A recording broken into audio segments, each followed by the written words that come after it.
All right, guys, this episode is brought to you by Major Beauty. Your girl is about to hook you up because y'all know how I do my lashes all the time. And Major Beauty is going to offer $20 off your initial full set of lashes. And the first 6 months, you can also use this promo code HERR20 and you can get $20 off your membership because she does offer membership services. So she not only does eyelashes, she also does permanent makeup, those new henna eyebrows. If you're not ready to go full force on the tattooing of the eyebrows, you can try them out by getting this henna stuff done. I haven't tried it because y'all know I got microbladed eyebrows, but I do use Kiana for my lashes. She is my new lash tech. I'm loving her. She's great and she's super duper professional and you're going to love her little studio. So check her out, The Major Beauty. Make sure you use promo code HERR20 to get a discount off your full set and your membership for the next 6 months, guys. Happy Friday, everyone. As we spoke about on Wednesday, this is the second part of our episode. Usually this is for our patrons. So please enjoy this free episode on us. And if you haven't signed up to our Patreon account, please come over and do so. Be a part of her world. We are a great community trying to make change. And I hope you enjoy this episode. All right, we're back. Internet, stuff. So we're back, guys. Okay, Monica. So I wanted this was the most impactful story for me whenever I heard you on Whoops, I'm on me. On the podcast on Allie's. I'm sorry, no, it was actually on the Alex's. When you talked about the girl who, when you went into the group of girls and the one that came to you and said, I really don't, can you teach me now how not to gag? And it was crazy to me that she didn't like to do it, but she also didn't want to gag. And it was almost like you realized that she came to you as I don't have an option. I have to do this. Like, this is something that we have to do. What were you thinking? And then how is someone that young, and these kids are being influenced so much to where they're thinking this is something they have to do? Yeah. No, that's one of that's a really impactful story. And I think it impacts parents to hear this story because so much of us so many of us in the culture, and even if we're Christian, but still in the culture, we've come to believe that kids are going to do it anyway. So why not tell them to use a condom and blah, blah, blah, blah, blah. Mm-hmm. So we basically submitted ourselves, not even ourselves. Here's the truth. We've submitted our children into a dangerous behavior. Mm-hmm. And we've said, it's normal. It's okay. Mm-hmm. But yet the CDC does report that children ages or young people ages 14 to 25 are the ones that are getting STDs at the highest levels. And they even call it at epidemic levels every year. And yet we continue as parents to say, but they're going to do it anyway. But they are fraught with disease. Mm. And then this sex education is also promoting pornography. And so then there's children who are not having sex, but they're addicted to pornography. And then we've got the Tinder culture where kids are just basically trying to find a relationship, but they're on Tinder. So really they're just finding sexual relationships. And our children are dying because of this, whether they're getting diseases, but emotionally they're broken. And that story just demonstrates that this was in what you described earlier too about there's this cousin, or a friend who is in the alternative school, mm-hmm. The school for the quote unquote bad kid. Mm-hmm. Not usually that they're bad. They have probably been kicked out of other schools, or maybe they have other circumstances that have put them in this alternative school, but they're considered by the government high risk, right. Which is why they take those things over there. What you described, that little bag, is called a condom kit. We make condom kit with condoms and lubrication, and then little pieces of paper of referrals to get tested and get abortions. Yes. Clinics and things like that. So it's a condom kit. So I was invited by Planned Parenthood actually to fill in for them at an alternative school where there is a group of boys and girls ages 13, 14 years old. So what's that? Eighth grade, maybe ninth grade? Mm-hmm. Yeah, very, very young, obviously. I mean, they're just barely in puberty, right? Yeah. So anyway, we were taught that when we teach about sexually transmitted diseases, HIV, all of it, we were taught that we are to teach every sexual activity possible. And the reasoning supposedly for that is that our audience is going to tell us what they're doing, and we need to make sure they know all the details so that they know how to use a condom and be safer, not safe, but safer. Mm-hmm. Really, we're also sexualizing all these people and telling them this is normal stuff. This is the expectation. And as I'm doing my presentation, I always had on the board behind me, I would write out the sexual activities, vaginal, oral, and anal sex. So already these 13-year-olds are looking at the board and they're like, oh, I guess that's what we're supposed to do, vaginal, oral, and anal. Okay, because that's what the authority just told them. Then I would put the bodily secretions that would transmit sexually transmitted diseases, which would be blood, semen, and vaginal secretions. But now they're seeing all that. That's become normalized. That's the expectation. Little girl raises her hand during the presentation, and she was very respectful. I mean, a lot of people are like, oh, they're just saying this to get a rise out of you. No, this was normal for them. And she said, when I'm involved in this, and I'm cleaning up her language. And she wasn't disrespectful. I just don't want your audience to hear all the details. But she did say, when I'm involved in this activity, I gag. Can you teach me how to do it better? And what went through my mind, well, I was shocked. I was shocked that she asked me this question. And it was sad. It was sad because she was admitting that she didn't like this activity, but she was asking the authority in the room to teach her how to maybe change her technique so that she wouldn't gag anymore. And she's a little beautiful girl. I mean, just dark, dark, dark, beautiful, clear skin complexion.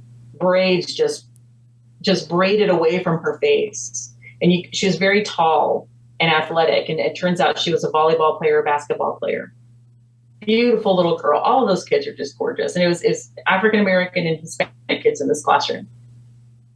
And instead of giving her techniques, I said, let me make sure. I wanted her to understand what she just asked. And I wanted her to understand what she was really thinking and feeling. And so I repeated the question back. I said, it sounds like when you're doing this activity, you gag, and it sounds like you don't like that activity because you're gagging, right? And she said, that's right. I don't like it. But if you teach me how to do it better, maybe I will like it. So I focused in on the part that she didn't like it. And she did admit, I don't like it. And I said, the first thing you need to think about is consider just not doing the thing you don't like doing. If you don't like it, you don't have to do it. And all those kids just looked at me, not like I had judged them or nothing. They were just like, really? And I realized at that moment that they'd never heard that message. And I pointed at the board behind me where it said anal sex, vaginal sex, oral sex.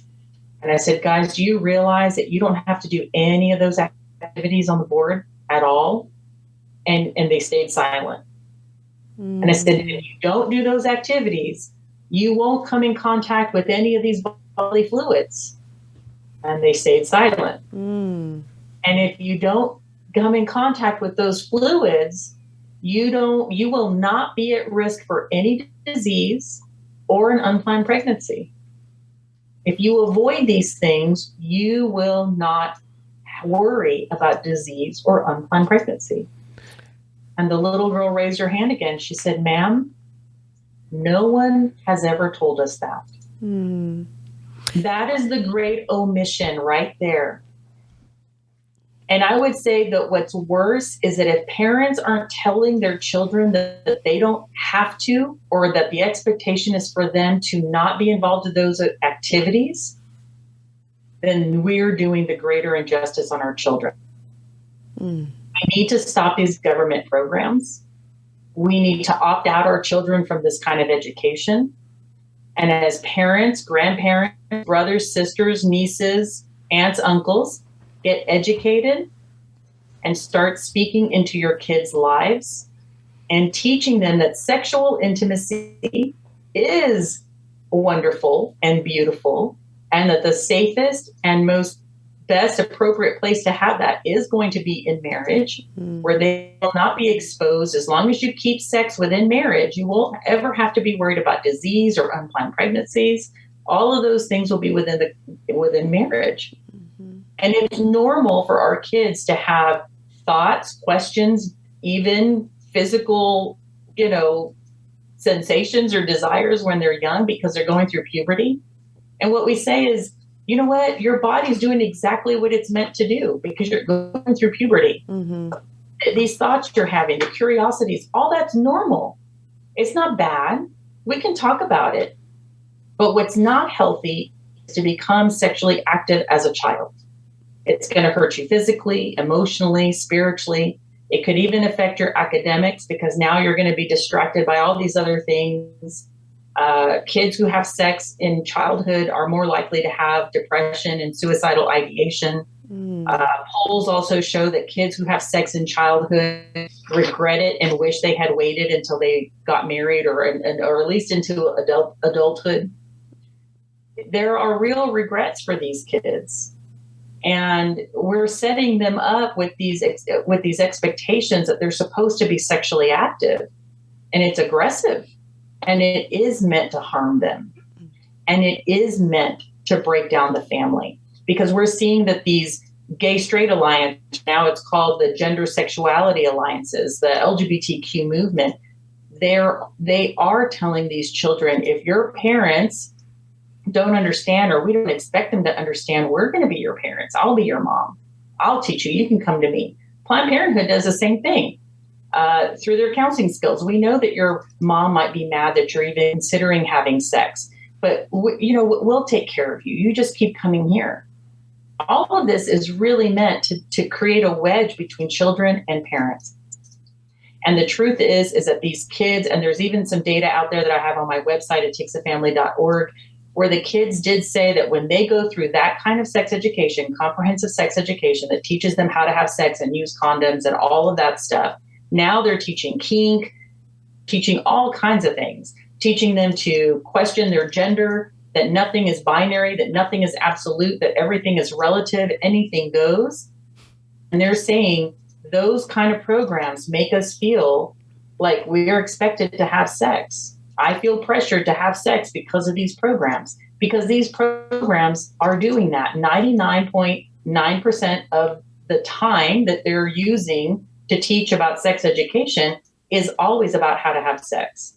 Always. They'll claim that they teach abstinence, but they don't. They really don't. They'll say this is how they teach abstinence. And I know this because this is what we used to do when I was in that field. The one sentence that says abstinence is the only 100% way to avoid disease and pregnancy. And that's it. That's their, we're going to stop it. We told y'all, but exactly. Yeah. But if you don't, then okay, we're going to spend 99.9% of this time talking about how to have sex. And then even Planned Parenthood, as I do my research, when they define abstinence, they don't define it the way we would define abstinence, which is avoiding sex until marriage. They define it as touching over clothes or touch or mutual, self-gratification or just touching each other, which all of that leads to sex anyway. So they even have a distorted definition for abstinence. So, all of this is what's important for parents to understand is that what I tell parents is you need to decide as a couple, or even if you're a single parent, where do you stand on this issue? Mm-hmm. How are you going to teach your child? Because I'm not going to force you to do anything. Yeah. But if you're interested in teaching your child how to avoid disease, how to avoid pregnancy while they're young, then yeah, you can come to takesafamily.org. I can help you figure out how to have those discussions with your kids. Mm. And even if you didn't do it in your own life, that doesn't keep you from being able to teach your child what's best. My mom always taught me that we teach our children hoping they'll be better than us. She wanted better for me. Mm-hmm. She wanted me to get an education when she didn't get one. Mm-hmm. Well, I messed up. I had sex outside of marriage. I had a child outside of marriage. My son knew that, But I learned that lesson of what was best, and I taught my son what was best. So just because I made those decisions or mistakes in my past doesn't mean that I'm now going to submit to those and teach my son, well, go ahead and do what, let's keep the bar low. Yeah. No, let's keep the bar high, because it was hurtful for him not to have his father in his life. And he knew that. And so I taught him from a young age God's design for family, God's design for marriage and sexual intimacy. And his response in the 5th grade was, Mom, that sounds beautiful. It's like, I like that. But we can't have that conversation one time. It's a consistent conversation that we have with our children. And it comes up, it's in Deuteronomy. You talk to them as they rise up, as they lay down, as we walk by the way. It's, in other words, God is saying you talk to your children constantly about these things. It's not graphic. Monica, how old were you whenever this incident happened? When the little girl said, teach me, can you teach me not to gag? How old were you? Oh, I was in my 20s. So was it a shocker for you, or were you like, oh, I've heard worse, or I've already, this is normal? I'll tell you why it was a shock to me. It was the only reason it was a shock to me. By this point, I was a sex educator for a gay organization. And so not only did I learn how to do HIV prevention, I learned how to do HIV prevention with gay men. And because I was a gay organization, they wanted me to learn everything about the gay culture. So trans, everything. And I heard about every possible sexual activity that happened in all these orientations. I was asked and encouraged to watch videos of different things that I wish I could unsee in my head that supposedly were to teach safer sex. It was basically pornography. So I had seen it all by the time I heard this 13-year-old girl tell me that.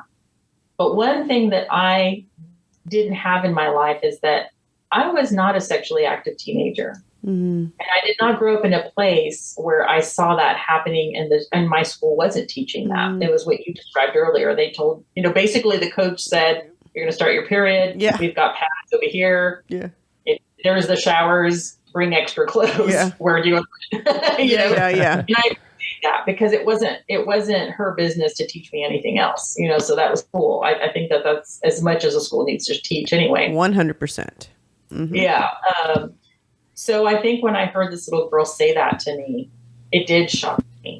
It did. And what was even more sad is, what was really neat though afterwards, guys, is that when I said that to them, they started talking to each other about how not to have sex. It was almost like I wasn't in the room. They're like, oh, we can go watch movies at the community center. They've got free movies. Or let's play basketball. A boy said, let's go play basketball. And the little girl that asked the question, it was so cute. She said, boy, I'm better at basketball than you, and I will kick your butt on the court. And he said, yeah, I know, but it'll be fun. It was the sweetest thing. These kids knew what abstinence looked like better than Planned Parenthood. They were talking about things that they could do that were fun, that had nothing to do with touching each other's bodies. It was beautiful. But one little girl pulled away from that group, came up to me and whispered. And she said, ma'am, I can't do what they're doing, right? And I said, well, what do you mean? She said, well, I'm already having sex and everyone expects me to. So now I can't say no, right? She's asking me permission.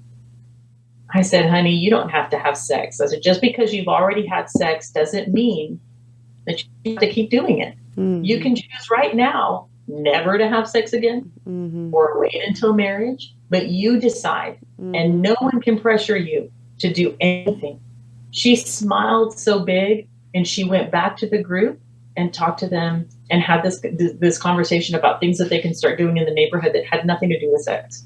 Wow. This is what kids are wanting. That story means so much to me because it shows that yes, the culture and graphic sex education, comprehensive sex education, does set up our children with this false expectation that they're supposed to be sexually active. It teaches them a very distorted view about sexuality and their bodies, and they're falling for it because the authority is telling them that. And until parents take leadership of their children and teach them a new way, they will continue to follow the way of the world. So Do it's they so send important. permission slips for this type of, or is this just a school? Like, how does school allow this to even be taught without a parent knowing? So in Texas, and this is what's important, I'm going to be in Houston soon, and I want to talk about this little thing here in a little bit. But in the state of Texas, sex education is optional. It's very complicated. In other words, the schools are not required to teach sex education. Okay. But in 2020, let me go back. The law, the Texas Education Code 28.004 says it's optional, but if a district decides to teach sex education, it must focus on abstinence education. And it spells out in the law what that would look like. Mm-hmm. It also says that every district needs to have a school health advisory council that's made up of majority parents of that district with children enrolled in that district and who were not employed by the district. Okay.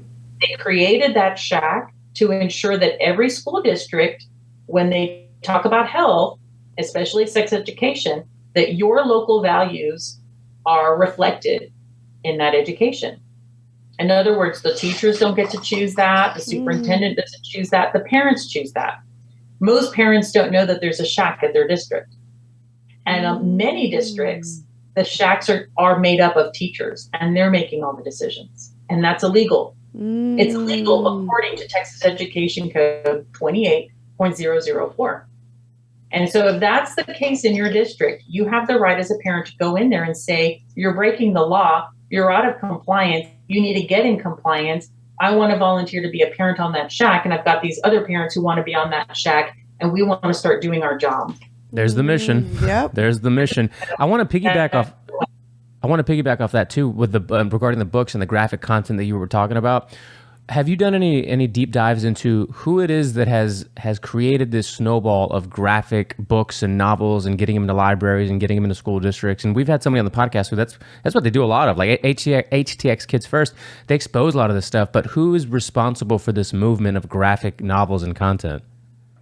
The American Library Association on kind of the federal national level are behind that. I don't remember the year, but the LGBT movement really took over the American Library Association. They knew that if they could influence education and literature, that they could change the younger generation, therefore changing generations of people. And so they're actually the ones behind that push. And you can go look at their Twitter account, you can look at their webpage, and you can see how they're really pushing it. Now, the American Library Association and the National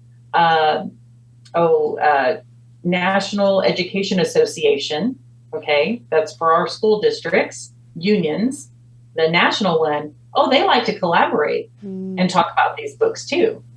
So we're seeing that this is from a national level, trickling down to the states and to the districts. So this is a push, and this is why I refer to the government so much. My friends laugh at me. I'm like, I'm going to take down the CDC, but there's so many things that we need to address. So they're the big push on that. So when schools, I'm not saying that I'm an expert in all of this, but the schools many times order their books by bulk, or sometimes nonprofit organizations will donate a bulk, order of books to them. And you're going to see a lot of these books coming in. Now, is that to say that your librarian isn't also purposely ordering these? Yes, absolutely. Because if they're associated, and they are most likely with the American Library Association, then they're in line with the woke agenda. So that's a big piece of what we're seeing. What we're trying to do on a national level, as well as in Texas, is to remove the obscenity exemption. Are y'all familiar with that? No. Are you, Rob? No, I'm not. No, I'm not. Mm-mm. So in model penal code, it says that you are not allowed, I'm going to say this very simply, not like actual legal terms or anything, but you cannot expose children to obscene images to arouse them or, any of those things. But there is an exemption to that law. And the exemption is that you can show it to them if it's for the purposes of psychology or education, for example. So by having, and Texas has an obscenity exemption, which is why the schools can get away with having graphic sex education or even these books. Now, is it the only thing that is keeping us from changing things? Probably not. We do need to repeal the obscenity exemption in our state. So that's something that we can be working on this next session. Our next legislative session is going to begin in January of 2023. So get you guys involved as well in all of that. And I'll tell you how you can get involved. Yeah. So we want to repeal that. We want to repeal the obscenity exemption. We want to strengthen those shacks, because we want parents to be the majority of those shacks in their schools, and they need to be educated, because if we're finding that when parents get on the shack but they don't know what they're doing, the school is very happy to just present to them and basically tell them what to do, which is their own bidding. But we need parents who are educated, who can go in there and really lead the council, because that's what it's meant to do. So there's quite a few things. And I think one of the things that we can do is, I know that I'm traveling with 3 other friends of mine around Texas, and with it's not even an organization. It's just something that we created ourselves. Texas Education 911. It's Families First, Effective Enforcement and Protecting. So you can go to texased911.com. And what you're going to see is that we have legislative priorities. So if you go to that website, you can see those legislative priorities. And those priorities are all about parent rights and education. And so you can read through those. And we're supposed to be in Houston. So I would love for you and your listeners in Houston to come out, ask questions, and get strategies to help in your own districts, and even to visit the Capitol in the next session to testify and to talk to your representatives about changing these laws so that parent rights and families are protected, and that it's not the schools or the government that is indoctrinating our children, but that our children are protected within their families. So I encourage you to check that out, texas911.com. Nice. Can you write that down for sure. And I'll email, or I'll put all the links in the description too. Go ahead. I want to go into these books, because the book that I'm, and again, like I said, I read these pages on my podcast for those who still don't believe, and it's no way that this is in my school, right? But like Rob mentioned, my friend Jackie is the organizer of HTX Kids First, and what she does is keep track of books that are in the library that should not be in there, right? And this one is called The Teen's Guide to Sex, Relationships, and Being a Human. Let's talk about it. So on there, it does get really graphic with what the things of your body parts, right? And it says, things to try. Trail your fingers around and over your vulva. Flutter your fingers lightly from place to place. Tug, pull, and rub your labia. All right. And it says, later on, try adding a sex toy to your masturbation. They can bring a completely new sensation that you can't experience with your own hands. This is a book that is in libraries, junior high and high school, okay? Then it goes on to say how to stroke the penis, because that was for the female. It tells you how to wash your hands after you've done these things to yourself, right? And then it goes on to say, when it comes to the reproducing the penis and the vagina can fit together to form the ultimate baby making machine. Let's take a peek right now and see how. So now it has a female and a male having sex. But then it goes on to show you what it's like when 2 males are having sex and 2 females. And it's showing graphic. It's got like bubbles, like a bubble description of it. And it's just kind of telling you all the things you can do. And then it says, I can't handle anymore. Our bodies are so incredible.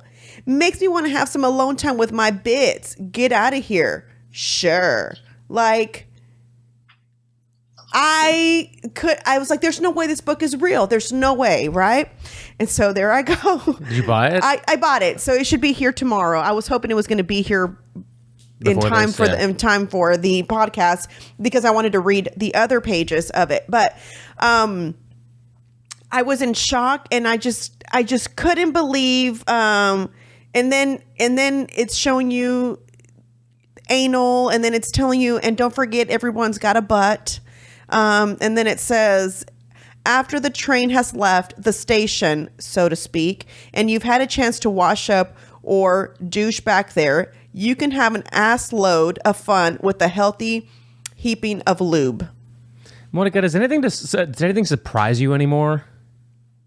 No, I hate to say it, but that education is what we talked about, especially at the gay organization. Like, none of that is new to me. I think what's different today is that people are actually producing books for children. Back then, it was mostly the adults who got that, and we would not talk. I did not talk to children that way. But if that were to come up and kids asked about anal sex, then there would be conversations about it. I would not talk to them that way exactly. I kept it very clinical. Mm-hmm. But that is what sex education looked like even in the 70s, 80s, and 90s. Big difference that now they're bold about it. They're just out there. They're just showing it to you. They're showing it to your children. I mean, I think what's so shocking is that they're bold enough to give your kids pornography and no one's doing anything about it. But so many, I guess what I try to understand is, how is this normal? Like, how do you as a parent, even for a little bit, think that that's okay? You're the parent. And I don't care how open-minded you are, like how, I don't know, how cool of a parent you are. At some point, there's got to be a little bit of you as a parent that says, if there's anybody that should be talking to my kid about this, it should be me. Not a book, not a school, not no one else but me. My friend made a point and said, but what about those who don't have parents who are willing to talk to them? And for me, it was like, well, then it's time that we educate the parents so that the parents can turn around and talk to their kids, not the school it's not school, kid, parent. It's parent, kid. And then I don't know what the school's responsibility is, because at this point, I just feel school, just don't do anything, please. Just don't. Well, I think that's part of the problem, is that people have forgotten what the rules are, what the boundaries are. School is for academics, math, science, English, reading, things like that. That's the obvious. They've been places of indoctrination, and they are absolutely sexualizing your children. So why have parents submitted to a lot of this? Because many parents have also submitted to the culture, and we become so desensitized to these things that we are now so desensitized that we're accepting it with children.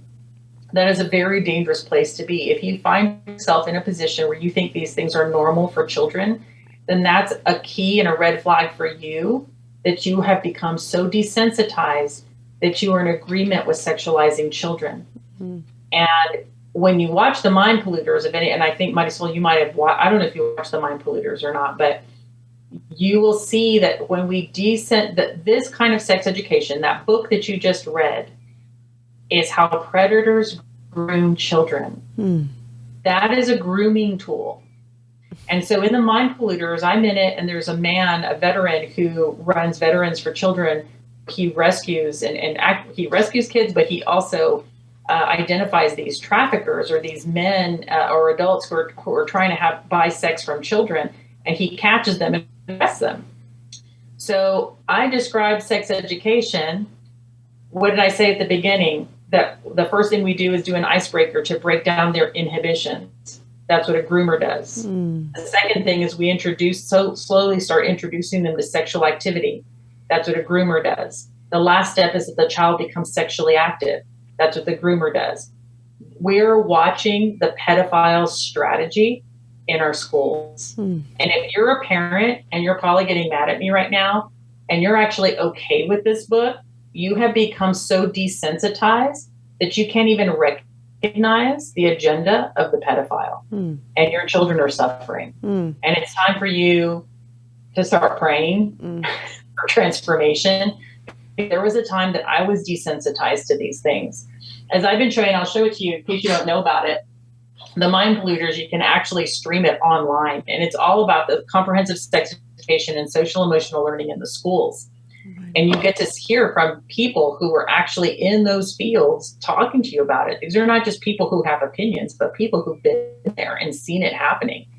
And what, so you see how we lay that out, that this is a grooming tool for the children and as I was showing this film over and over again around Texas, I took a break because I couldn't handle watching the film anymore, because it was just so, to see that agenda to hurt our children sexually like that over and over again, to mentally manipulate them over and over again, was very difficult for me spiritually. And God showed me something. I prayed to him. I said, I must be weak, Lord, because here I am showing this movie, doing these presentations, and I can't stand it anymore, because the content is so graphic.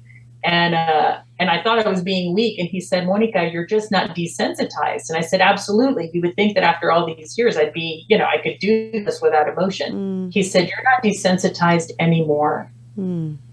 Anymore, because I'm in Christ now.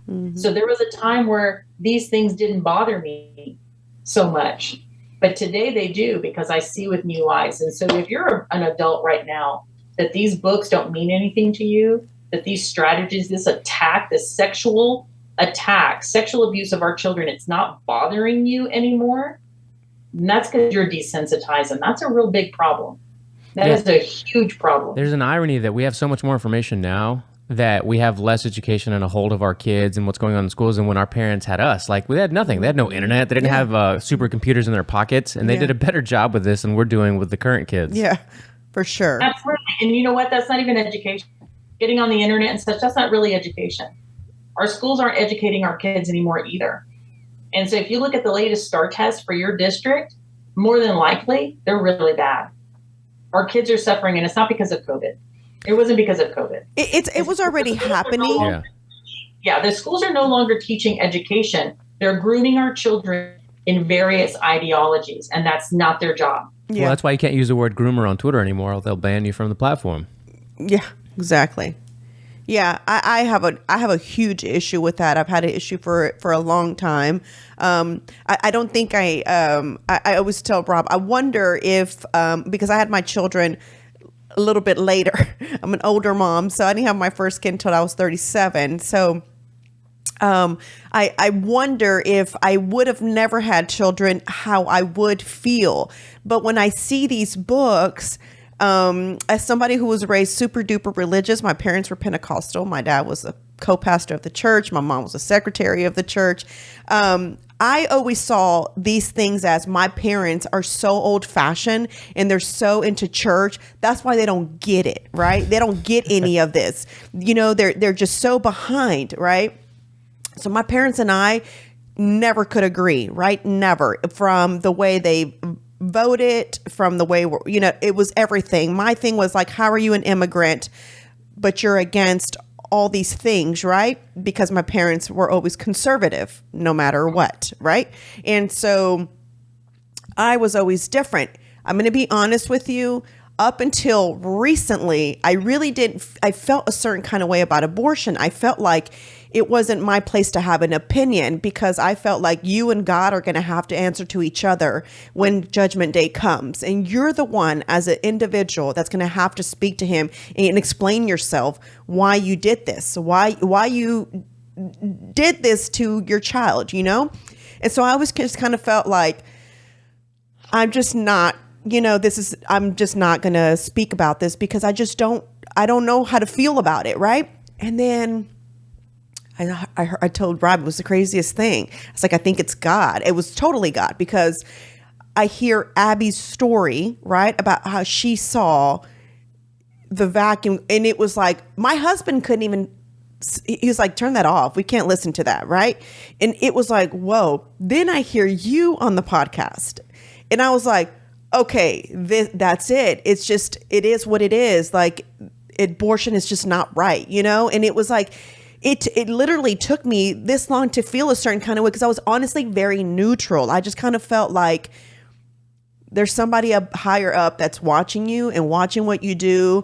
And unless you've forgiven yourself and accepted Christ for any of, if you've ever done that, right, and you've already asked God to forgive you, that's a different thing, I feel, right? And let's just hope you're no longer doing that, right? That's when you ask God for forgiveness, is because you're really asking for forgiveness, right? But I just kind of felt a certain kind of way, and I just felt, again, after hearing you, it's like, no, this education has to start from it has to start at home to explain so that abortion never happens. Like, what's the Teigen girl's name again? Chrissy Teigen. Just stop, Christy Teigen, with your lies. That now she realized she had an abortion. Talking about John Legend's wife? Yes. Yeah. I was just like, her baby passed in her stomach. She had to deliver it. It was not an abortion. Stop trying to just fit in with, just trying to get clout. I don't really know what it is you're trying to do. I don't know if it's like you're wanting people to be on your side because you want to agree with all the rest of the women who all of a sudden think that this is okay. The women that were marching with, this is not, she was pregnant. Did you see that one? She was pregnant, Yeah. and she had it with marker on her belly that said, this is not a life. This is my life. I was like, this human is totally moving in your stomach. What are you talking about? Like, you just felt this human. You're feeding this human and you're still telling me it doesn't have life and your stomach is this big. It was like, it was too much for me, to where it was like, listen, just let's call it what it is, Well, there's a few things there. Number one, we're never neutral. I think that's a lie that has been put out. Well, I'm just being neutral. No, you're not. You've made a decision, but you feel more comfortable saying that you're neutral. And I used to be there too. Like, well, I won't have one. I don't think I will have one. Although I did schedule an abortion, I didn't end up going through with it. There is no neutral. It's either life or death. Mm-hmm. There is no neutral. Number two, God, I don't remember the scripture necessarily, but we cannot withhold what is true from people. God is going to hold us accountable for withholding truth from people. Mm-hmm. That is not kindness. What I realized is that in all those years and doing the work that I was doing, one of the things that they always told me is meet them where they're at. Meet them where they're at and teach them this education. In other words, meet them where they're at and leave them there. Mm. So withholding good from them, because really you're just teaching them how to continue in those behaviors that are really high risk and hurtful to them. What God did for me and what he's done for all of us is he's met us where we're at. He met me in my filth, girl, because I'm not going to say everything that I was back then, but I was all kinds of heathen. Mm. I not only the sex education, but I was living it out in my life. Mm-hmm. God met me there as ugly. Now I can see it as ugly as it was. He met me there, but he offered me life. Mm-hmm. He said, Monica, here's another way. And what I see, especially as a Hispanic, because majority of these abortions are happening among African Americans, Hispanics, they're telling you can't do it. Okay. They are in a very quote unquote kind way letting you know you're not smart enough, you're not able enough to have this child, you might as well kill it. That's what they're telling you.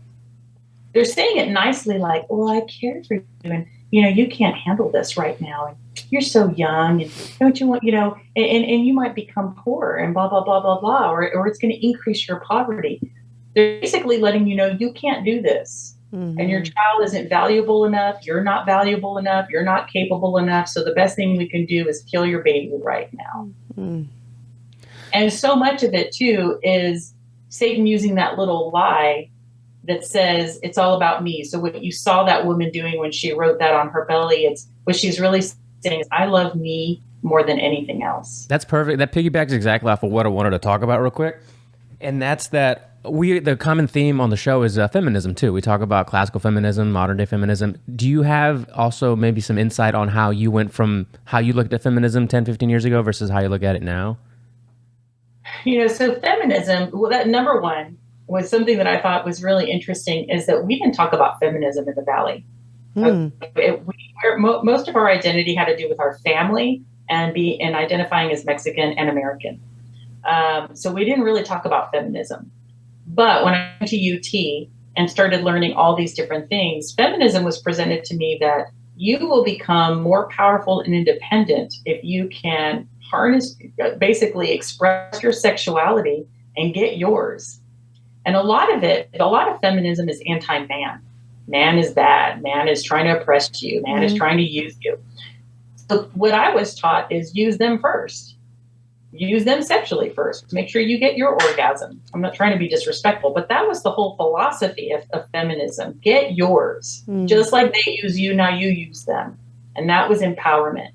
And that is what continues to go. And that was actually the words used by various sex educators in the 10 years that I was in that field. When I started questioning how we were teaching the children, especially the young girls, so many of my colleagues came back to me and said, this is how far they went, because we knew the Planned Parenthood did not report statutory rape, men having sex with children, okay, with little girls. And I'm talking about teenagers, or whatever, just underage girls. And they literally said, Monica, these girls need to be empowered sexually. They need to learn how to masturbate so that they know how to achieve an orgasm, because they're probably having sex with teenage boys who are really selfish, and they need to be able to self-gratify. And maybe they enjoy having sex with grown men because they're more experienced, better than these selfish little boys. This is literally what sex educators were telling me. Fucking crazy. These were managers. This was a girl that had started her career at Planned Parenthood and was now the director of STD training for the state of Texas. So she was now a higher level professional, and that's what she was saying. And that was towards the end of my career. And God was just allowing them to say these things to me so that I could finally get a clue and get the heck out of there. And I believe in many ways that God had me there because he knew I was going to expose it later. I didn't realize I was going to do that. Did you get in trouble for it? Like, are you... I know, but I know you do talk about it now. Did you was there any issues with like people finding out that you were saying the truth? The truth? Yeah. Well, my supervisor, she, was my mentor for many years. Many of these people, I knew them since the beginning of my career in sex education. So we were like a family, and many of those women were my mentors, and they were grooming me to replace them one day. They would retire. I would be them. She did on Facebook get really angry at me for some comments that I made after I quit, and it wasn't that I exposed her. I was just actually talking about, that she was claiming that abstinence education actually leads girls to becoming, to be raped later. It was really weird and distorted. And I disagreed with that. I thought that was ridiculous. So she just went crazy. I've never seen her go crazy before. She just went just really crazy and blocked me on Facebook. And I haven't heard from them ever, to be honest. I haven't heard from them. That's most woke-minded people, though. You give them some facts and they lose their minds. Yeah. Yes. Like weird, because I'd never seen her so out of control before. But, and that's, we're truth tellers. And we have to keep telling the truth. And people are like, well, what about your compassion? What about your grace? I have a lot of compassion because I've been there. I'm not speaking on this as someone who's never been through it. I've been through it. I've experienced an unplanned pregnancy. I've experienced contemplating an abortion. I've experienced becoming a single mom, and everything that they said would happen, like, oh, your parents will be mad at you. You'll be faced with poverty. You might become a single mom. Well, yeah, those things did happen to me. And guess what? I'm strong enough to overcome it. My parents love my son. We fixed everything. Everything's fine. There's forgiveness, and they love their grandson. I got a better job. I got a higher income, which was even better for me. I became a better person. So was I the shame of my family because we're a traditional Mexican-American family? Yeah, I was. They were very ashamed of me. But I was in a position, once I realized the humanity of my son, I became a mama bear, just like my mom was a mama bear. And his life is more valuable than my comfort. His life was more valuable than any shame that I was going to feel for being a single mom. And I did have shame. It hurt that this man didn't want to marry me. It was okay for him to live with me. It was okay for him to be sexually active with me, but I was not good enough to be married, to marry, so that was really hurtful, Yeah. So you deal with those things, but I loved my son, and I became everything to him. He was everything to me. And so I say that to families, that when I talk to them, I said, get prepared now. You're going to teach them, you've chosen to teach them how to abstain. You're teaching them the value of sexual intimacy in marriage, to wait until marriage.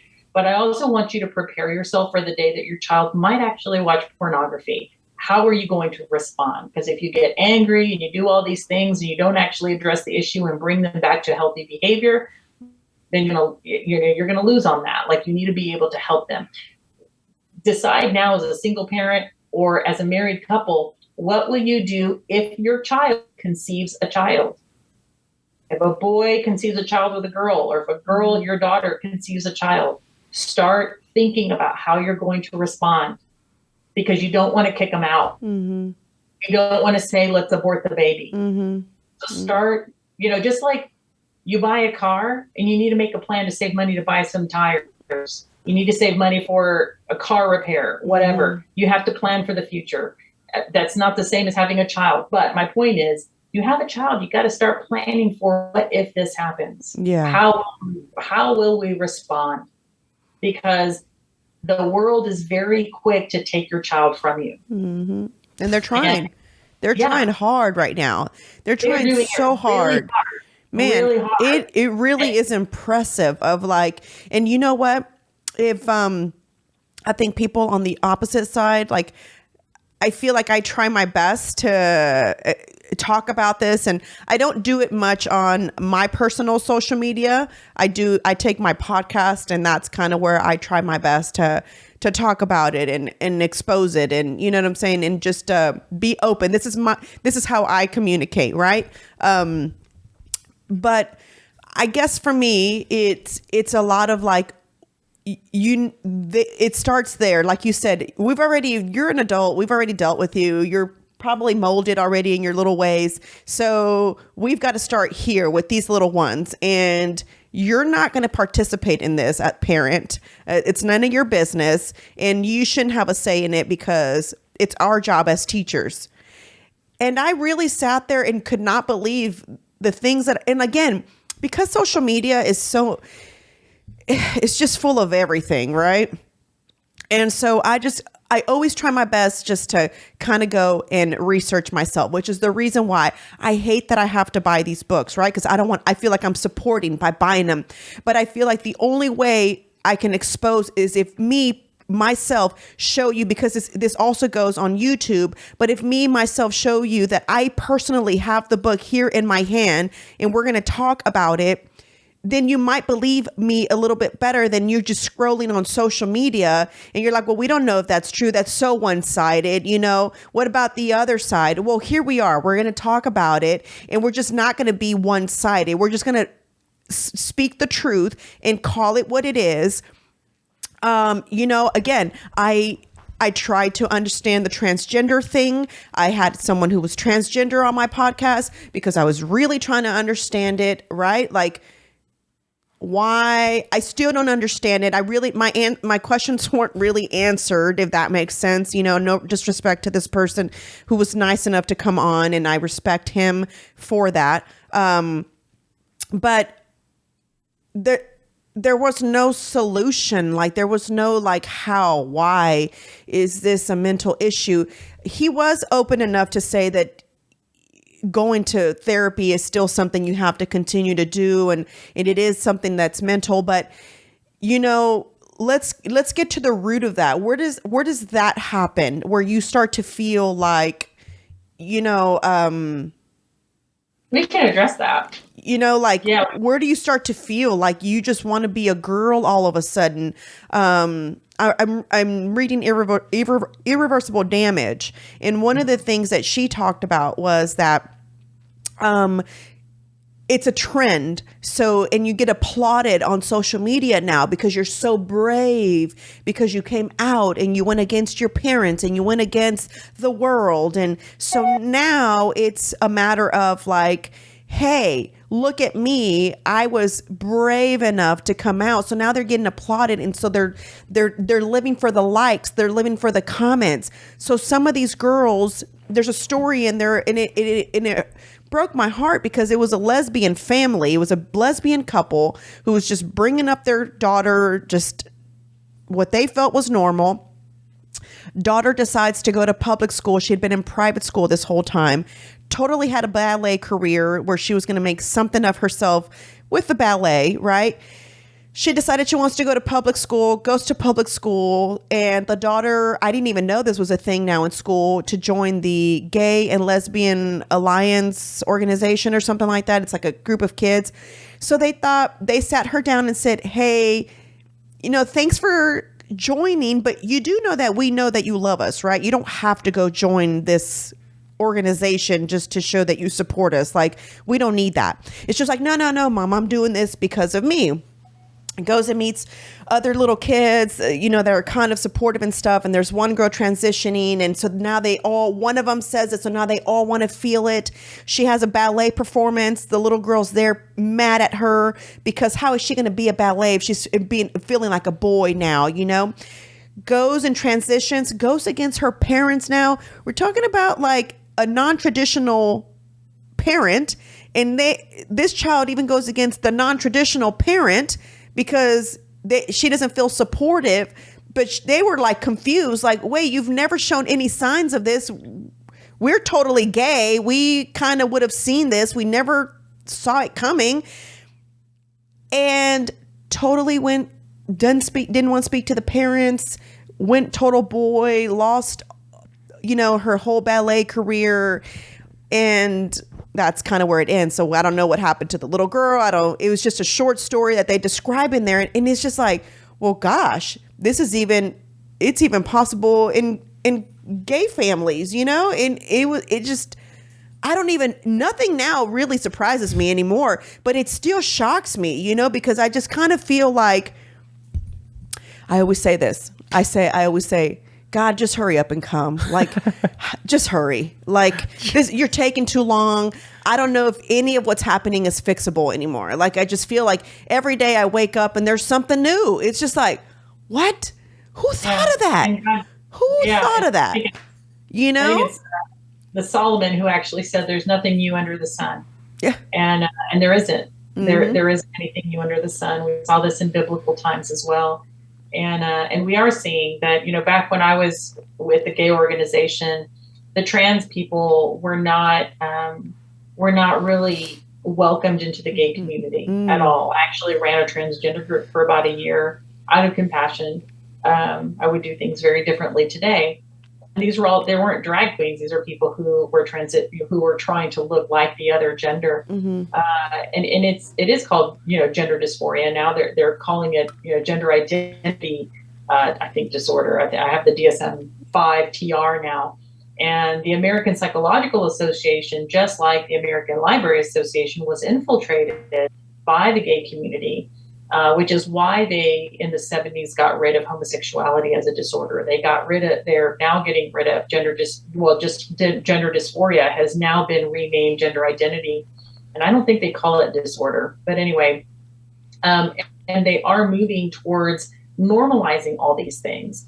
And so I have an abnormal psychology book that I got from a master's in counseling program that I was going to do, and then I've decided, I can do this research and not become a licensed counselor because it's not what I want to do. I don't want to be part of a secular group like that. Mm-hmm. But in my abnormal psychology book, they have changed everything where they are literally teaching people who are getting their license in counseling that these what we have traditionally called sexual disorders in the DSM-5 or in the DSM, that they're not really disorders, that these are just preferences that people have, including pedophilia.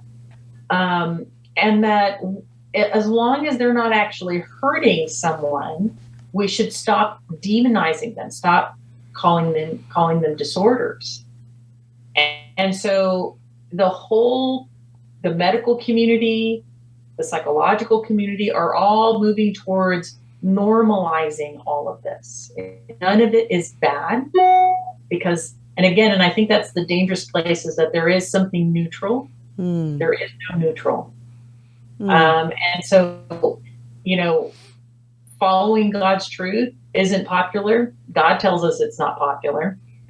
It'll always be, you know, the world will always call it all kinds of things, whether it's extreme or if it's traditional or whatever it is. But the truth is that there are absolute truths in there, right from Genesis, telling us that, I mean, it is pretty amazing to read Genesis and to hear God say, I made them male and female. You know, when did we ever think that that was going to be important for him to really emphasize?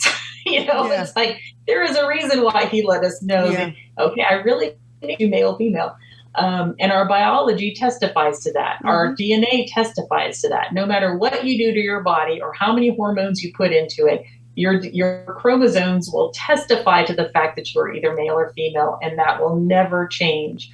And what's even interesting is how the body heals itself. So when a man decides to get a vagina and they make do a vaginoplasty on him, he has to continually keep that vagina open with sex toys or whatever, because it's going to close itself. Why is it closing itself? Because the body's trying to heal itself. It's trying to heal because he has a hole in his body that wasn't meant to be there. So, you know, these people will never be able to heal themselves back to how God created them. But there are many men and women who have detransitioned, like Walt Heyer, who did go through the surgeries, but he is completely, you know, healed, went through counseling, became a Christian, and speaks out on these things. You know, Erin Brewer is a good friend of mine as well, who she explains why she had gender dysphoria as a little girl. She was raped by men in a public park as a little elementary school girl. And she was with her older brother, and they took both of them into a bathroom. They assaulted her. They left the brother alone. And in her little mind, she creatively just, you know, coping mechanism, thought, well, since my brother wasn't sexually raped, only I was, obviously, if I'm a boy, I would be safe. And so she started identifying as a boy. And of course, her mom and a school counselor, because this was, you know, many years ago, wasn't in present time, they helped her to get her identity back as being a woman, as a girl. And she now speaks out on these things and has an organization of her own. You know, we have a counselor, David Pickup, who has been doing this kind of work with both in homosexuality, and he used to identify as a homosexual male. He does this work with homosexuals and now with gender identity issues. And many of the cases are showing that that kids, when they identify this way, usually there's some kind of trauma that's happened. Sometimes it's sexual abuse. Sometimes it's not. Sometimes it's just something that's happening in the family that makes them vulnerable, and they start thinking in a distorted way. But there obviously is a lot of research that shows that a lot of that corrects itself through puberty. So, you know, but because of this social contagion, which is what you read in Irreversible Damage, we're seeing it constantly bombarding the kids on social media and now in the schools. Our mental health programs, you need to look at those in your school, because many of them are affirming homosexuality and gender identity issues. They're teaching that to the children under the guise of mental health. And so now all of the children are believing that this is normal, and it's not. It's not normal. It's not healthy. We're leading our children towards high-risk behaviors. And you know, and now we're even seeing, I don't know if you saw this, but on social media, there's some gay groups who are doing the hashtag LGB. They've gotten rid of the T because they don't want to associate with what the transgenders are doing, either to adults or to children. And I know there's a lot of gay and lesbian individuals who are totally against this transgender stuff. They're speaking out about it. I'm sorry? And the sexualization of children. Yes. A lot of, and I wish that they would speak up more as well, because, you know, but they'll be ostracized, I suppose, by their communities. But, you know, when people say we need graphic sex education or comprehensive sex education because we need to affirm the gay community, the children who identify as homosexual, the truth is that those children deserve to be protected from sexualization as well. I'm not going to debate that in public school as far as whether I believe they should be homosexual or not, but I do believe that every child deserves to be protected from groomers and from sexualization. And the truth is that my experience with comprehensive sex education with children, and especially children who identify with LGBT, are highly sexualized. Every time we walk into any of those groups, teen groups, whether it's it used to be Gay Alliance, and now it's, I think, Sexuality Alliance or something like that. They always have condoms, lubrication, and catalogs to good vibrations. Always. I thought, Monica, is completely sexualized. And so when I speak, when I see parents who are either lesbian couples or whatever, I think that there's more issues to deal with, but I will let them know, what it's like. When I was with the gay community, many of them had been abused as children as well. So we know what this is like. So why are we allowing your children to be sexualized by these people that are, outside of your care? No, we have to protect our kids, regardless of how you identify, regardless of how that child is identifying at the moment. They should not be sexualized and be told that the expectation is for them to be sexually active at a young age. Look at Desmond, the little boy that is saying in doing drag. I don't know if you've seen the photos of this little boy. His mom has put him in drag shows. He's one of the most famous little boys who's doing drag, incredibly sexualized. He's very seductive, and he's surrounded by gay men who are in drag nude. There's a picture of a man, in all his dress and everything, and he was nude from the waist down, sitting next to this little boy, Desmond. You know who that is, right, Sol? I've seen him. Yeah. I mean, it is a highly sexualized, distorted sexualized community, and it needs to stop. And do I believe that all homosexuals want that for kids? Absolutely not. Absolutely not. No. But those groups are sexualizing our children. Go to any of those groups, any of them, and you'll see that it's happening.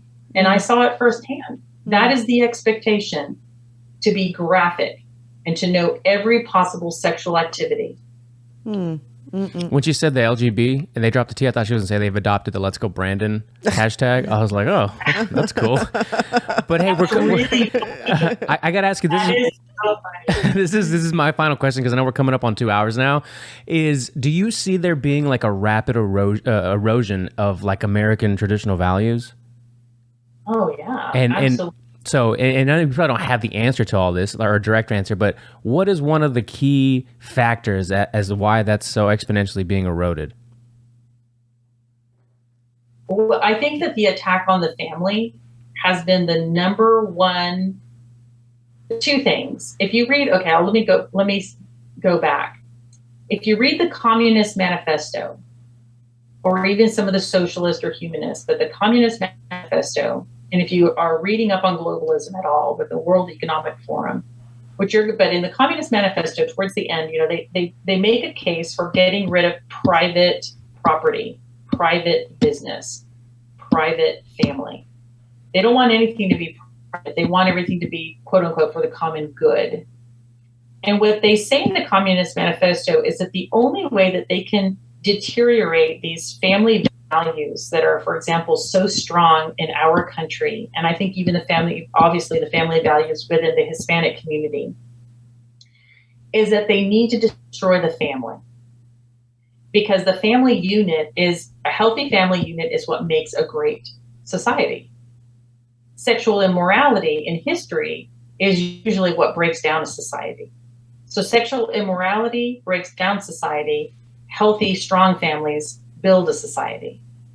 So in the Communist Manifesto, it says we need to get rid of private family. And the way we get rid of the family is to get rid of their God. I was shocked when I read that. I was like, whoa, they took it there. Literally took it to God. So what we're seeing in our country is a sabotaging of our churches and seminaries, sabotaging of the family, And the more we get rid of our Christian morality, which was really which is the foundation of how this country was created, our Constitution. For anyone to say that there's no God in the Constitution, then they're not reading history. All of that was Christian values. Our laws would say, "Oh, keep your Christianity out of our laws." Then what's weird is that our laws are actually based on Christian moral values. Do not steal, do not murder. Okay, there's many laws that are moral laws that we all agree with. So by getting rid of God, by getting rid of family, distorting it, breaking it down, deconstructing it, and rebuilding it into something different, that's how we're destroying the America. That's how they've decided, and we have been pawns in that. We have been pawns in that. You'll have nothing, and you'll be happy. Yeah, that's the message. Yeah. Monica, tell us a little bit about your organization and what it does, and how you go out into the community now. Now that you're no longer a part of Planned Parenthood and, that whole mess. I don't know what you want to call them. But going back to what you were saying, it's so interesting. I've said this 100 times. At my church, when I was growing up, they used to show these videos, and it was basically about stuff that's happening today. And I used to get so angry when they would show these films, right? Because I used to feel like, how is anybody going to want to become our religion when you're putting fear in them by showing them this stuff? And this stuff will never happen. There's never going to be a whole community of gay individuals.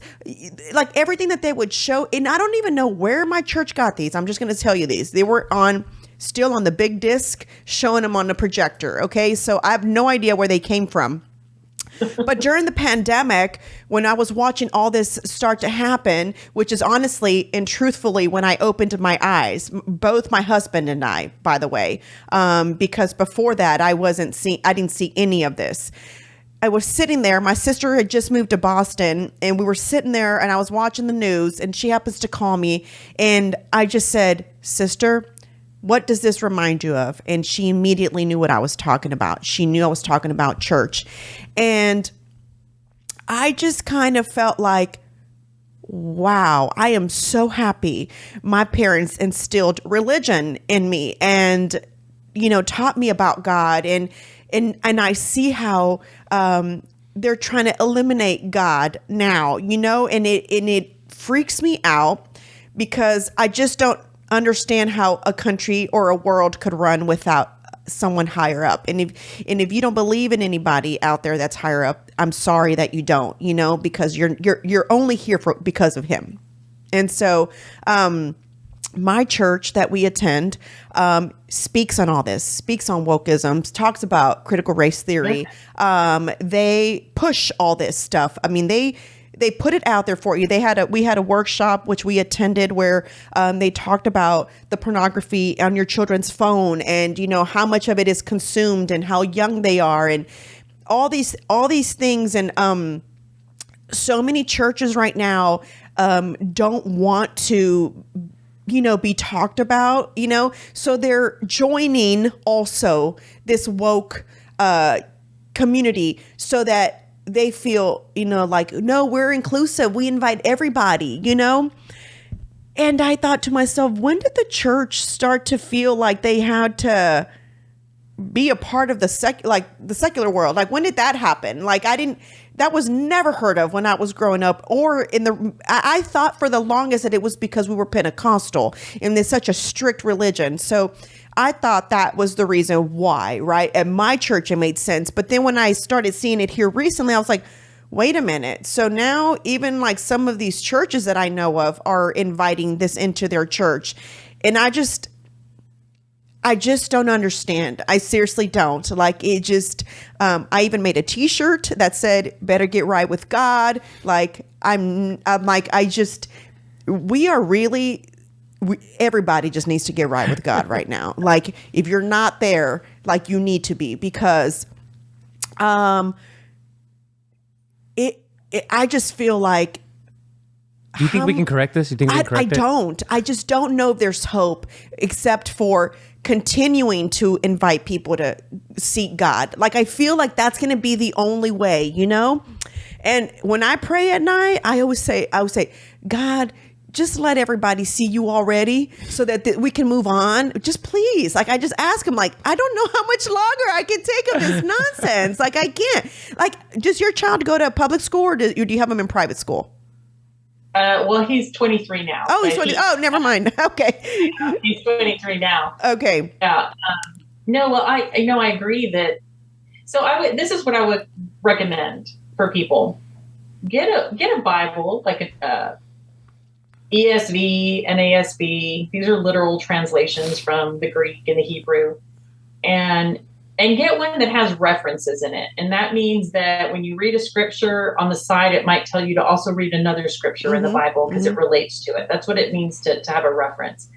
And start reading the book of Revelation. And the book of Revelation is going to let you know, it's what you're talking about right now, is that all these things are happening just like the Bible said it's going to happen. The sexual immorality, the homosexuality, just all these things. And the book of Revelation also tells us that we're going to see this corrupt leader, you know, basically like a satanic leader, but the people aren't going to see him that way. They're going to cheer for him, and he's going to do all kinds of atrocities, and the people will cheer for him. But there is a remnant, that meaning there's a small number of people who are obedient to God. And when you read that with a Bible that has references, those references are going to show you the prophecies in the Old Testament. And so that's what's really neat, is to get these prophecy updates, is to see that the Old Testament actually predicted those things. And then the book of Revelation, you see it happening. And so we're seeing those things happening today. And it's great that you share about how, you know, when you were young, you didn't like these things. You know, my husband's stepdaughter, you know, she even admitted there were things that boundaries that her dad said about not dating until she was 16. And she hated it, but she didn't want to get in trouble. So she would date someone in secret, and then she'd break up with him because she was afraid her dad would find out. But now as an adult, she said, but you know what? I hated that my dad did that. But I look back, and all of my friends who didn't have boundaries, man, they ended up getting hurt so bad, and it hurt them for years. She's like, and I didn't get hurt that way because I was so afraid of my dad finding out and not being obedient that I would stop. And so she's really grateful that he set these boundaries, even though she hated them at the time. 100% how I feel about my parents. Exactly. And so the Bible tells us that, to teach a child the way that he or she will go. Yep. And they will do that. Even if for a time they might rebel, but they'll come back. Yep. That's my favorite verse in the Bible. Right. So when I talk to parents with It Takes a Family, so go to ittakesafamily.org. When I talk to parents about this, I said, you know, do not expect that because we're talking about abstinence and discipleship and all of this, that your children are going to be perfect. Yeah. No, sinful just like we're sinful. And so one day you're going to have to forgive them the way God has forgiven you, because we're sinful. And so take your God is our role model of what kind of father or parent to be. God gives us grace. He convicts us. We have to confess. He gives us forgiveness. And then we got to move forward to do the right thing. And so parents need to do the same thing. Don't expect your child to be perfect. They might watch pornography. They might end up having sex before marriage. The point is that you're going to intervene. You're going to have to set up some new boundaries to ensure that it doesn't happen again. You're going to forgive them, not shame them. And you do what God has done for you as well. And we need to continue doing that. And it's important to start getting into the Word, because, and I tell parents, and I should make a t-shirt of this, like, embrace the eye roll. Your children are going to roll their eyes at you because they don't want to hear what you're telling them. Embrace it. That means you've done something good. Set boundaries with your kids. You are the only one who's going to protect your child more than anyone in the world, because you're invested in that child. So go ahead and set those boundaries. But I think, getting into a good church that isn't afraid to speak on these issues is important. That's what pastors are supposed to do. They're supposed to not only teach us the Word, but how to apply it in our present life. And if they're ignoring what is happening in our present lives and in this world, then they are doing a disservice. And I'm sorry, but many of them are doing it because they're cowards. They don't want to call themselves cowards, but they are. I had a pastor tell me, Monica, I don't think God has called me to a ministry of controversy. Oh, really? Like, well, then you're going to be answering to the Lord on that, because our kids are completely being targeted and hurt right now. But you're more worried about not being part of a controversial issue. Yeah. But the Bible is controversial. Following Jesus is controversial. Jesus told us that they were going to hate us because we love him. They hate him first. Everything about being a Christian and following his word is controversial. So if you're living a Christian life and there's no controversy, then you must be doing something wrong, because God told us, and in the book of James, James tells us that you are going to actually rejoice when you are in times of trouble and tribulation, because it is in those times that you're going to be tested, and you're going to get stronger and persevere. So we very much expect that there's going to be trouble, but we find our refreshment and truth and our strength through the word of God and from being with each other. And we really have to get back to that. Whether you can't find a church and you start doing it at home, whatever you need to do, but it's important to get back into the word of God. And so to go back to that original question of with the American values and what I mentioned with the Communist Manifesto, when the communists, socialists, and really the World Economic Forum, the globalist movement that is happening right now, that's all one and the same. When they say we need to get rid of family in order to change all of society, and they said to get rid of family, we have to get rid of their God first. They're talking about Jesus Christ.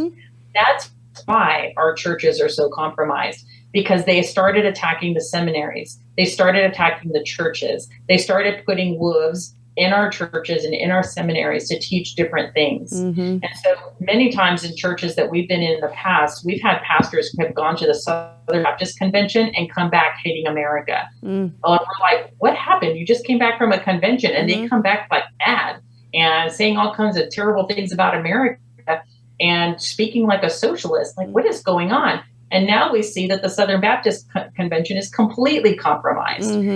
So this is an inside job, basically, to destroy the Christian faith. But when you read the book of Revelation, you find out that the war, we're in this spiritual battle, but we're not going to lose. God is not going to lose. Now, are we going to go through difficult times? Yes, absolutely. We're going to go through some difficult times, but together we can get through that. I'm so over it. I just wish she would come and fix it already. Just brace yourself for battle, Marisol. Brace yourself. I'm just always like, the battle is here, guys. The battle is here, and that's right. Man, it really is. It's crazy. It really is. Every time I think about, I can't believe, for one, that every time I told her, I was like, I feel so selfish that I brought a child. I waited so long to have children, right? Because I wasn't ready. I was like, when we talk about feminism, that was me, like, oh, I don't need nobody. I'm good, And so now I was like, oh my God, like I brought a child into this insane world. But one of the things they talk about church is it's our responsibility. It's the responsibility of the family to make sure that these ungodly things that are happening around us are not their influence, but rather you be their first influence. That's why I always say, for me, if you're a stay-at-home mother and you have that luxury where you can afford to stay home, I've always said this, you are rich to me. You are so rich because you are able to do what a lot of maybe moms wish they could do, but can't financially. You're probably doing a lot of things that parents wish they could both do, but aren't able to because, whatever may just keep them from being able to do that. And so for you to be able to stay at home and be their number one influence is like amazing. It's the most amazing thing ever. I feel, and so I think it's so important that mothers continue to be strong, that mothers continue to be the force. Fathers have got to step up and, just start, if women, right, who have this feminist mentality, just kind of like, I am here to work together, not against you. It would make a relationship so much easier and so much better to where you're going to create this home of harmony. And obviously it's not going to be perfect, but you create this home of like, we pray together when, when we eat dinner, before we do anything, it's like, hey, we need to pray. Like, my little girl just started school, and she's in pre-K, and I have her in a Baptist church, early learning center, because my church was on a waiting list. We had a waiting list. So it was like, well, then, I guess I'm going to have to find another place. I had never heard of this church. My neighbor was the one that told me it's around the corner. We just moved to this new place. So I went to go do a tour, and it was the funniest thing because the girl who gave me a tour was really young. And I just immediately asked, I said, are you guys pushing CRT? And she's like, what? No. I said, are you guys talking anything sexual? I said, transgender. I said, I'm not okay with any of that. And her face was like, oh no, she's going to be one of those parents. I just saw the face of fear in her face. But basically her answer was like, we don't discriminate, between if it's two moms that come here and bring their child, we're not going to we're not going to say, no, you can't come to the school, but we're also not pushing, transgender or same sex or anything like that. I mean, they start every day with a prayer. I mean, I get all the alerts, so I'm watching them pray. They pray before eating. They read the Bible. So they read the Bible. There is a scripture. So it made me really happy the other day whenever it was, my daughter's name's Penny, and I said, all right, Penny, it's your turn to pray today. And so she was like, okay. Before, when she would pray, she would just say, thank you for the dogs. Thank you for, he meant my other daughter, her sister, he meant us play. She didn't know what to pray for, but since she started going to school because they have to take turns praying, now it's amazing to see a little 4-year-old say, thank you, God, for our food and for my family. And it was like, my husband and I hadn't made her pray. So we were holding hands. We both opened our eyes and we looked at each other. We were like, oh, where is this coming from? And so when she stopped praying, I said, hey, Penny, I was like, well, that was a really good prayer. I said, I really like it. And she said, I know, because it was my turn at school to say the prayer. And this is what I said. And I was like, well, that's amazing. It made me feel good. Like, I was like, okay, well, I hope she's encouraged and continues to, religion was forced on me, I felt like, but then it was weird because when I turned 15, it was like my parents felt like, we've done our job, because having a quinceañera is such a big deal in our community, right? And so I felt like they felt like, oh, you're a woman now. We've guided you for as long as we could. What you do now moving forward is it's up to you. So after that, it was kind of more of, it wasn't forced on me anymore. And it's the craziest thing, because going back to scripture, my parents divorced, which is something that's against the church, right? And so when you're used to doing something for so long, and then all of a sudden like this, it stops, you're no longer going to church. No one's telling you have to get up to go to church. It was the weirdest thing. Well, not only did I, as an adult, always, for some way or reason, I always was trying to find a church that I could be comfortable in. I couldn't. I'm a sign language interpreter, and my business that I first had was a job placement agency. And coincidentally, my business was running out of a Baptist church for the deaf. And so it was really weird how everything just kept going back to church, back to church, back to church. When my husband and my daughter was about to be a year old, I came to him and I said, he was raised Catholic. We were raised totally different. And so he felt a certain kind of way about the Catholic religion. So I said, listen, I know you're not really into church, but it's very important for me for my daughter to have, church in her life and God in her life. I said, if there was one thing that I loved about anything about going to church, was going to Sunday school. It was my favorite thing to do as a kid. I said, so I want for her to have that, foundation. I said, so if you don't want to go to church with us, completely understand. Like, I'm not forcing it on you.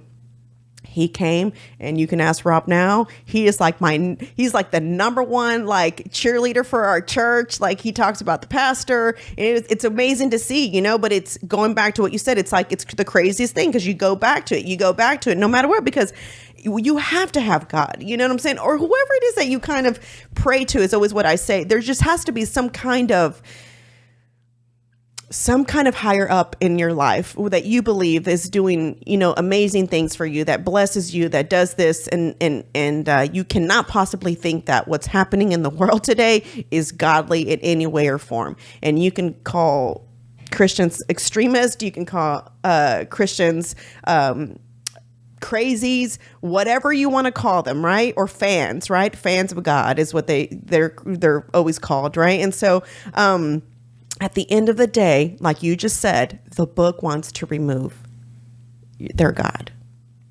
Absolutely. Yeah, absolutely. And there is, I was also, even though I didn't read about feminism, I fell for all of their principles, I suppose. Mm-hmm. And so when I became a Christian and I was a single mom, and the truth is like, I was doing it, but I really felt that lack of having a husband. And I obviously saw that my son was suffering not having his own father. Mm-hmm. And I knew it wasn't right. And so I prayed, but I also realized that if I wanted to be married, I needed to understand what marriage was. I was picking whoever I was with in the past, before I had a son, that he had to be a certain height, or just superficial. It's ridiculous what I was thinking. And so I realized, like, okay, I need to actually figure out what marriage is supposed to look like. What is a godly husband? What is a godly wife? And that's when I started reading, I believe it's in 1 Corinthians, or I know Paul talks about this. And I finally saw men in a completely different light. And so in Christianity, we have a Savior. We have Jesus Christ, who is also God. And he literally gave his life. He allowed himself to be humiliated, tortured. His torture was to also carry the cross that he would be hung on, nailed on, and carry it while he's being whipped and spit on, all kinds of things. He had to carry it on his own. I mean, if you watch Passion of the Christ, you see just how graphic that is. And I don't know if he was, and really in the movie, it's not quite as the Bible says. It actually says that you couldn't even recognize Jesus after all of this because he was so mutilated.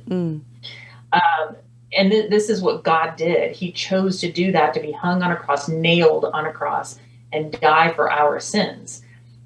He gave himself up. He gave his life up for us because he knew we could never make it right with God. And so when we believe in a higher power, we're believing in Jesus Christ. He is the one and only Savior, the only way to God. And when we accept him, he takes away our sins, and he gives us his purity, his righteousness. And so I say all that for two reasons. One, I want people to know who Jesus really is. So he defeated death. They put him in the tomb. 3 days later, he raises from the dead, and then he ascends into heaven, right? So he is God forever. And he is the same yesterday, today, and tomorrow. He is eternal and self-existing as well. So then I read about what a husband is supposed to be in the New Testament. And this blew my mind as a former feminist. To hear him say, husbands, love your wives as Jesus loved the church and gave his life up for her. And I thought, whoa, like that is a huge calling for a man. And now he was created to do this, so he can do it. It sounds like a lot. So literally, it is saying that a man, when he chooses to marry, he is supposed to give up his own life for his wife. Jesus serves us as God, took away our sins. So when the Bible says that he is the head of the household and the spiritual leader, a lot of women are like, they don't like that. But he has the burden. He is responsible for his wife. When he goes to heaven, God is going to question him about how he treated his wife, how he spoke into his wife spiritually. Did he ignore her sins, or did he help her out of her sins? He's responsible for her. And his whole goal in being married, his mission is to give himself up for her just the way Jesus gave himself up for the church. That is a huge, amazing, beautiful responsibility. Right. He was made to do that. And I'm hoping men will want to do that. And so then when it says that women are to submit themselves, or wives to submit themselves to their husbands as the church submits themselves to Christ. I'm like, okay, if my husband is sacrificing his life for me, like Jesus sacrificed his life to the church, then yeah, I'm going to submit to him. Yeah. Totally. Mm-hmm. I'm there. Mm-hmm. Let me hear it for the dads. Let me hear it for the husbands. Yeah. I love the husbands. I mean, I'm like, oh my gosh. To me, I'm like, that is like a superpower. Yeah. Like that is awesome. And I'll even admit as strong. Okay, because my mom both my parents raised me to be like, I can't use the bad word. I think you have it in the, I don't know, like the chingona. Yeah. You're not supposed to say that, but that the essence of like, man, you're strong, kind of thing. But I'm like, okay, God, you made man to do that? Like, okay, I'm okay. Go ahead. Yeah. That's my responsibility. But, but women are also called, though, to be their husband's helpers. Yeah. To help navigate. They're not perfect. They're not God. Mm-hmm. They're not God. Mm-hmm. And it is saying that we're to submit to our husbands, not to the man next door, not to someone else, mm-hmm. and not to the guy that we're dating, to our husband. He has to commit himself to the wife first through marriage. Exactly. I don't know if this is a biblical. He doesn't get to tell you what to do when you're dating. Mm-hmm. Yeah. I don't know if this is a biblical phrase, but I've been hearing it kind of go viral more in the past couple of weeks. Is like the best thing that any husband can do for his kids is to love their mom. Mm-hmm. Which is kind of essentially what you've said. So kind of got to throw it out there because it's really, I mean, it might be like, oh, that's so cliche or whatever. But, we've talked about how important it is to have a nuclear home. And I'm just going to leave it with that. This has been a great podcast, Marisol. Yeah, for sure. Monica, tell them again where they can find you. And then do you know the date yet when you'll be here in Houston so that we can attend? I will put the event dates. We're scheduling all our dates. We're going to be touring Texas with Texas Ed 911 with those legislative priorities. So I'll have them on my website at tasteofamily.org. Okay. They're not up there right now, but go ahead and visit. I'm about to get someone to revamp the whole website. And, and so I'm available for speaking.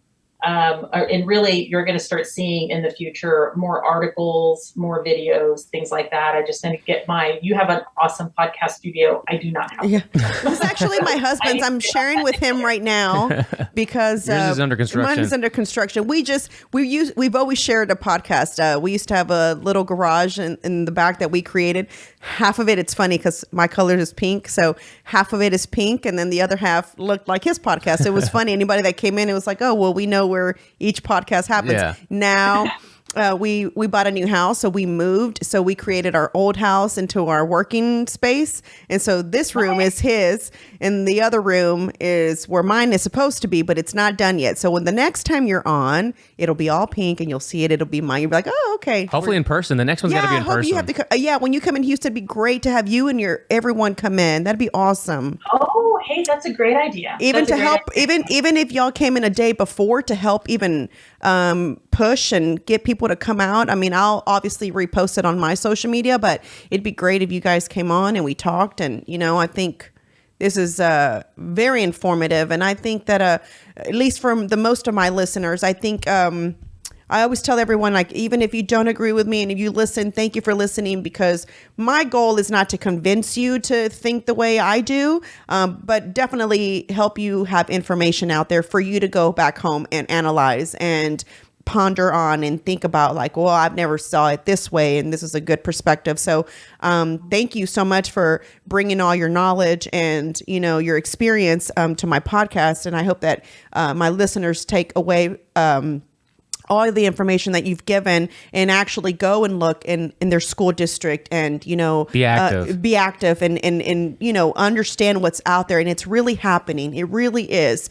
If you're not active with your children, hopefully this podcast will help you, start. It's okay that you haven't been, because we know that life, especially like I always say, single moms, it's so hard. You're working and, trying to make sure dinner's cooked and, did you do homework? And, so sometimes you can't be as involved as you'd like to be because it's just you and it's one parent.